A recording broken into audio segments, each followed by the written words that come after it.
I'm Keith Hilson with the Schmidt Music Trombone Shop, back with another instrument review for you. And today I've got a classic vintage small bore that I have not had the chance to have in the shop before, specifically a 1948 Conn 12H small bore tenor trombone. So Conn, of course, more so than frankly a lot of our other American makers, went through a whole litany of different small bore models, to medium, to large bore, etc. They have such a huge, wide catalog that sometimes it's a little bit difficult to actually keep track of all of the different models. Fortunately, of course, there's a lot of great resources out there. The 12H, a lot of people consider to have a lot of similarities to the classic 4H, but with a few differences, most notably that's Coprion bell. If you're not familiar with that, we'll talk about that. So it's a very interesting instrument with some unique playing response properties, so I'm really excited to share it with you. I'm going to be playing everything on this horn today on my standard S.E. Shires Michael Davis Plus mouthpiece.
It doesn't take much to start going through the impressively long Conn catalog of the instruments that they built over the years. I mean, let alone their trumpets and cornets and euphoniums, everything they did, but just within trombones themselves, they had a whole wide range of models. I mean, that's why we go from the 2H all up to the 60s and 70s. I mean, there were so many models within that.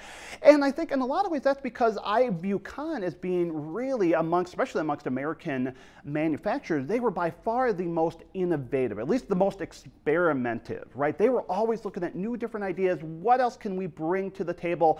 What else can we develop to change how these instruments play to fit the changing needs of the players kind of throughout its history?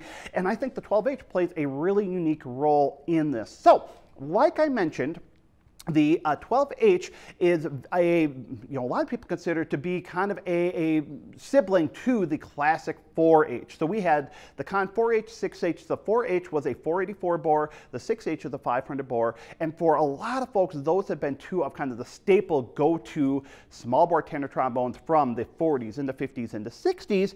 The 12H, again, is a little bit of a just kind of a flip of the coin from the 4H. In most part because it features one of the Conn Coprion bells. If you're not familiar with this, the Coprion idea, and it wasn't just with trombones, they did this with trumpets, cornets, it was the idea that instead of starting with a sheet of brass or copper and forming the bell as we're used to seeing, they would actually plate the bell onto a mandrel, electroplate. So they were starting off from scratch, and the whole bell is electroplated, which does some really interesting things. It has some unique playing properties to it. It really kind of comes through in some of the response of it, kind of what's going on with all this. Otherwise, it has a lot of the standard accoutrements here, reverse tuning slide here, kind of a little bit wider crook here. Like I mentioned, it's a 484 bore here. It has a 7.5-inch bell. So what does this bring to the table, especially compared to the 4H? What I find right off the bat with this instrument is that I have to approach my air differently than I would expect even with like the 4H. In particular, I find like it needs a different kind of energy to really get it to vibrate. That's maybe not a surprise at all given the bell material. Copper has some unique playing response properties, and a lot of it has to do with how it resonates. My general rule of thumb is the more copper we have in the material, the slower it's going to resonate, which means that it's going to have a different weight to the response. It's going to take a little bit kind of energy. It's going to give us a different kind of warmth and character to it. A lot of times it has a little bit more focused spread sound, although in this case not so much for certain reasons we'll talk about. But because of that, because it is slower to vibrate, it takes a certain kind of energy to get it moving. And a lot of players, we balance this a lot of times by using different weights, gauges of material. So a lot of our, copper by itself is fairly rare now, but even if we're talking red brass or rose brass, gold brass like that, they tend to oftentimes balance the weight of the material, the thickness of it. So that way, even though it takes a little bit longer to get it vibrating, the material itself, the relative thinness or overall thickness of it helps to kind of facilitate that vibration. In this case, this is a very heavy bell. You can feel the denseness as soon as you start playing. And what that means is it's giving it some of the characters of this, what we'd expect from a copper bell. It's got a certain thickness to the sound and a certain darkness. But to me, first off, it's a very focused sound in comparison. Not in like a bright focus, but just meaning that it feels like it's exceptionally directional. The other thing I find with this is that even though it's a smaller bore, I tend to be, as you know, I tend to be more of a 508 player. A lot of times when I'm stepping back into smaller bores, I have to change some of my air concepts as it is. But with this, I found I had to change it even further and not only think about, I think, a little bit more compact airstream, but at the same time, thinking about, some real air support behind it to get it to vibrate. And that's different than other, small bore tenors will have. Even like if we look at like the King 2Bs, which are even a little bit smaller bore, they, at least, especially the vintage ones, they tend to have a little bit different openness to it. They tend to be even a little more resonant. With this, I feel like it just needs a lot of energy to get it to move. Now, it has some unique attributes. Like I said, I think it has this real great projection and focus. And again, like I said, a lot of weight to it. I felt like as I go through, and this is a little bit different than I might expect from copper, as I went through different different styles, tried to play around with different timbres, I didn't have as much timbre control as I might have expected. That's one of the things a lot of people do like about our more copper-heavy materials is they tend to have more shifts in the timbre, dark to bright to brilliant to edgy. You can really play around with it. With this, honestly, I didn't find as much of that. Now, again, maybe that was in part because I felt I had to be really focused on my airstream and just getting it to really kind of center properly. But I thought that was a unique attribute. In a lot of ways, I think there's a stability to it that I think that could be really, really attractive to a lot of folks. Now, honestly, I found I had to change my air approach enough where it actually affected a little bit of my playing. I didn't feel like I could be quite as natural, quite as improvisatory, given it was improv work. I didn't feel like I had quite as much freedom to move with it because I was really trying to figure out how to get the horn to work with me. So very often when I'm playing instruments, I'm learning how they play. It's like, okay, I can figure out how to play this and that. I'm certainly understanding what this horn does. It definitely is not a fit for me. I would have to completely change my approach. But again, I can certainly see for a type of player who somebody wants a horn with a certain efficiency, but they're putting energy through it at the same time, and they want to have a lot of that sonic stability, the ability to push the sound. Again, because I would attribute in large part due to the thickness of the bell, I felt like I could really push the volume a long ways. Where I ran into trouble, we're really trying to push the dynamics with more about the airflow, just it being too compact for me.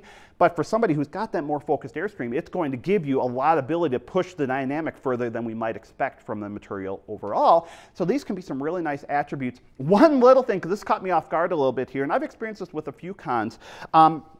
The cork barrels are quite short on this, which means that the oversleeves here are significantly longer than we see with a lot of horns. And so what was happening to me is that as I was going through and holding it, if I wasn't really careful where I was positioning, especially, my pinky here, if I got, it wanted to start to shift down this way, then I got the ever famous slide bite there. Hopefully, if you've had that, you know what I'm talking about. They're catching your finger on the end of the hand slide. If you haven't had that, try to stay away from it. It kind of hurts. So again, ergonomically, I found I had to change my hand position a little bit here.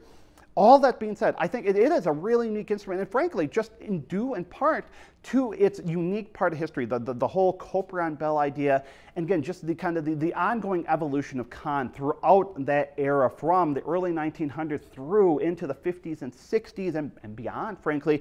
I really appreciate all of the thoughtfulness, again, all the creativity that they showed throughout their history, and I think this instrument is just one small part of that. So I hope you enjoyed hearing more about this unique instrument. If you have any thoughts, if you had a chance to play one of these, if maybe you have one, we'd love to hear about your experience, or maybe just what you picked up in the video. Leave it in the comments. Be a part of our community here. If you liked this video, please consider giving it a thumbs up. If you haven't done so, please subscribe to the channel so we can see more of the video content that we're putting out that is hopefully going to be interesting to you. And of course, you can find the Trombone Shop on Facebook and Instagram. As always, thanks for watching.